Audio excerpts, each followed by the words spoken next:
So I've been using the OnePlus Watch 2R now for maybe around a month.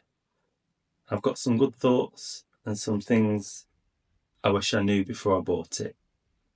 So in this video, we'll dive into those right now.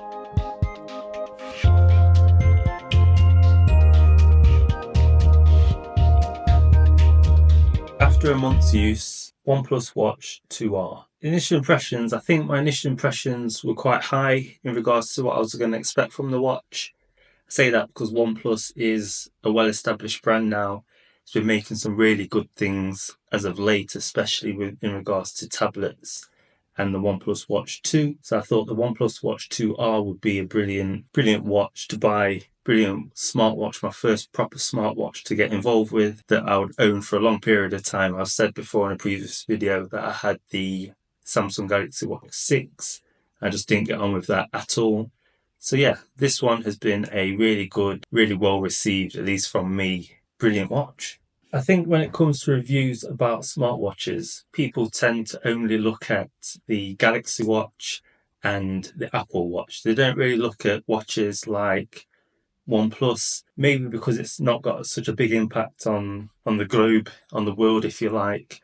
But I think watches like the OnePlus, Honor are doing good smartwatches. Huawei, I know there's a bit of a thing with Huawei, but they do also good smartwatches, as do Garmin, Amazfit. There's so many different brands out there than just your two main hitters like your Apple and your Galaxy, that people need to look beyond those and think about other watches that you get for a much better price, because obviously the name's not as big and they're trying to innovate. They're trying to do something new and exciting. And I think OnePlus have really hit the nail on the head with this watch. As I say, my initial impressions, one of the big things about this watch that was different with the 2 are the 2 buttons on the side. The OnePlus Watch 2 had one button, I believe, but it wasn't a real button, if I'm correct. Well, it was a button, but it spun, but that the spinning didn't do anything. They had a design choice and they went with that. Rightly or wrongly, who knows, but that's what the design choice. But I thought this was a much more, looked like a watch, sounded like a watch, and acted like a watch. Its 2 buttons are functional. They both work really well. It's a circular face. I prefer circular faced watches anyway, so I was never going to really get along with an Apple Watch if I bought one, which I was never going to buy one because I'm not in the Apple system, so it wouldn't really work with Android phones. So yeah, this watch is doing me proud, and yeah, I love the way it looks. One of the main things that they sold this watch on as being a slightly cheaper version to the OnePlus Watch 2 was that this was a all aluminium case and not steel like the Watch 2. They said it was to make it lighter, probably make it cheaper as well. It is a softer metal, so that is something to bear in mind. And that's something I've been quite conscious of, whereas I'm not very conscious about that before. I was worried at times, like I've just come back off holiday yesterday morning, went to Greece, Kos, brilliant place, check it out. I wore this every day, but there was times where I put my G-Shock on or I just didn't wear this. I wore it in the pool and it was fine, no issues. But I was very conscious of the fact that I'm wearing a smartwatch that's fairly expensive, at least to me. And I had to be mindful, rightly or wrongly, it probably would have withstood everything that I was going to throw at it anyway.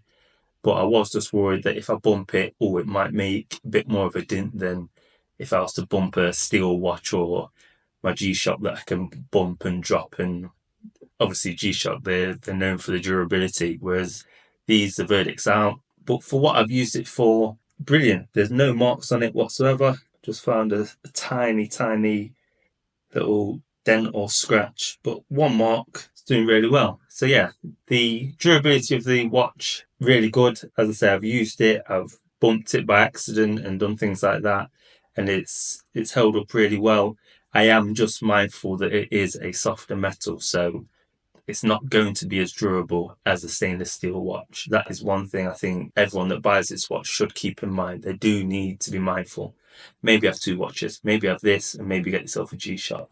So the display on this watch has been immense. It's been really good. Obviously, I've been in Greece. It's been 30 plus degrees every day.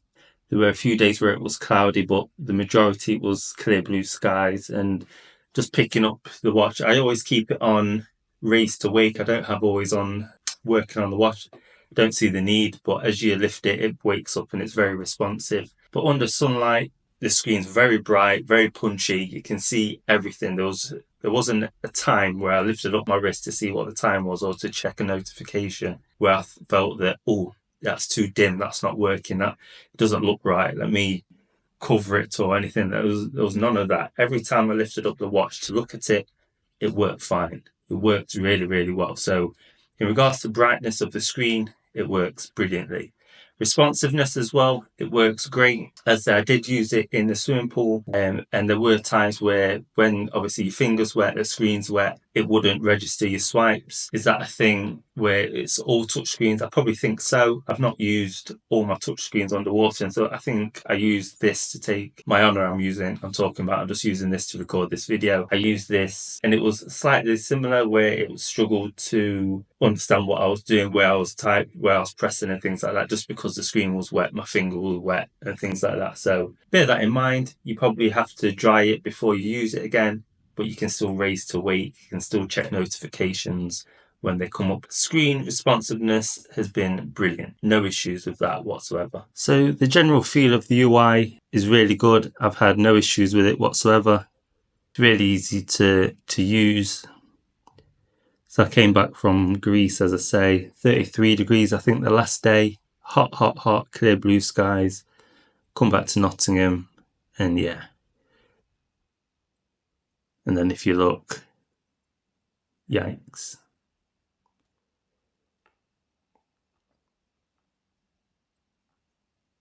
So yeah, these are just your cards that you can use on the watch. Not stressed. Haven't done that many steps today. I've been sat down for quite a lot today, to be fair. But yeah, really good watch. You press the top button, you can do all your fancy things. You can go into the Google Play Store. Obviously, it does have Google enabled on this watch, so it's really up to date. Hold the top button, you can speak to Google. So yeah, the UI is really good. Obviously, all your notifications and things like that work on the watch. You're able to get your WhatsApp, your messages. You're able to do everything that you would be able to do with a smartwatch and more. So yeah, really happy with this watch. An improvement that I wish they would make to this watch is the ability for it to recognize activities. And what I mean by that is the one thing that I really liked with the Galaxy Watch 6 that I had briefly was that when I did go swimming, it knew that I was swimming. How? I don't know, magic maybe, but it knew I was swimming and it knew start tracking. This doesn't do that, or in my experience, it didn't do that. Maybe there are activities where it would be able to track, but I didn't find that it worked in regards to swimming. So I was pressing it just to make sure it recorded some of the swimming activities and stuff that I was doing. So that's one thing I would like for them to incorporate in an update if they can. I'm not sure if they can. I don't know how hard it is, but that would be a really nice thing that I would like to see on this watch. So as I was saying earlier, notifications and things like that on the watch come instantly. Obviously, you get them, you get a small vibration on your wrist, you raise your watch, and you're able to see that last notification, and then you can play around with whatever it is you want to do, whether you want to interact with it or just swipe it away. When you swipe it away on here, it does swipe it away on your phone as well. Notifications on here, display on here, battery on here is mega. As I say, I went on holiday for a week and I charged it once and I was using it non-stop. I was out and about using it all the time. It was able to track my steps really well. The only instances where it didn't track my steps, as I say, I've got kids and I was pushing a pushchair, stroller, whatever you want to call it. And obviously you've got your wrists like this and it's not able to track that you're moving, that you're walking, which I think is probably the normal thing. It's probably going to happen with a lot of smartwatches. If the wrists aren't moving, it won't track them. So that's not a slight on this at all.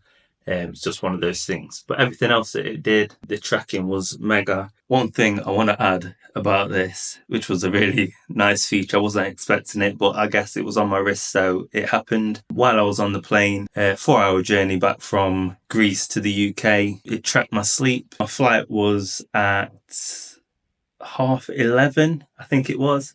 4-hour flight. I was able to get 37.5 minutes sleep. So it tracked that I slept for 37.5 minutes. If I didn't have this, I would have lied and told everyone that I didn't sleep at all because I didn't feel like I did.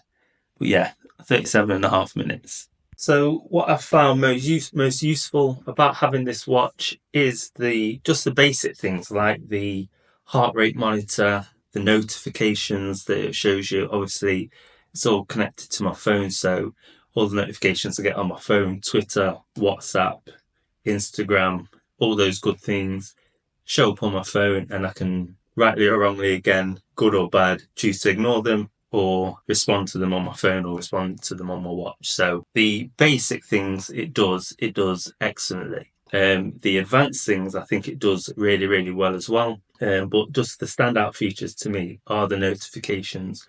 The vibration motor, I should say, on this watch is really good. It's strong, but doesn't vibrate your wrist crazy. Would I recommend the OnePlus Watch 2R? And who would I recommend it to? So the answer to both of those are yes, and I would recommend it to anyone in the end. No, I'm joking. So I would recommend it to everyone. I would recommend it to someone that's in the Android operating system, for one, because Apple Watch won't work, or it won't work well. I'd recommend it to anyone that just wants a good smartwatch, wants a good watch in general, that's clear to read, can choose your own watch faces and things like that. So you haven't got to have this one. You can change the colours on the ones that come pre-built into the watch, and the ones that do come pre-built into the watch have very specific things, so they work well with everything that the watch can offer. Whereas if you get a third-party one, it may not be able to apply some of the things, like the steps or the heart rate may not be able to be shown on those faces. Whereas all the OnePlus Watch faces, everything works well, everything's integrated. So yeah, anyone that wants notifications on the phone to come onto the watch, this works brilliantly. As I say, it is a full-fledged Google smartwatch, so Google voice activation and things like that work brilliantly. Everything just works really well, and it's effortless on this. So I would recommend it to most people. Battery's brilliant, the screen's brilliant, very bright, all conditions works really well. Notifications always came. You always knew you had a notification because of the vibration. Good watch. OnePlus, round of applause to you. You made a great watch, or great two watches, because the OnePlus Watch 2 I hear is excellent as well. But that's it for this one. Thank you. See you soon.